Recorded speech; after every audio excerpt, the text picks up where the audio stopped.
एक दफा हजरत फातिमा ने सोने का लाकड़ पहना था। हजरत इमाम हसन और हुसैन को चांदी के कंगन पहनाए थे। हुजूर की आदत थी, सफर पे जाते थे तो सबसे आखिर में हजरत फातिमा से मिलते, वापस आते तो सबसे पहले हजरत फातिमा से मिलते। मेरे हबीब वापस आए, हजरत फातिमा के दरवाजे पे कदम रखा तो गले में लाकड़ देखा, शहजादों के पास कंगन देखे, वहीं से कदम पीछे हटा लिया। हजरत फातिमा हिचकियां लेके रोने लगी। हजरत अली घर आए तो कहा, फातिमा क्या हुआ?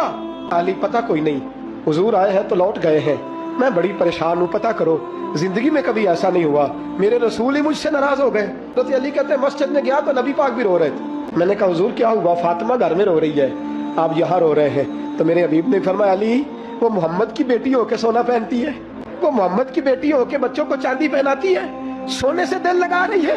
फरमाया अगर फातिमा सोना पहनेगी तो मेरी उम्मत की गरीब बेटियां क्या करेंगी? जो बाप नहीं लेके दे सकेगा वो क्या करेंगी?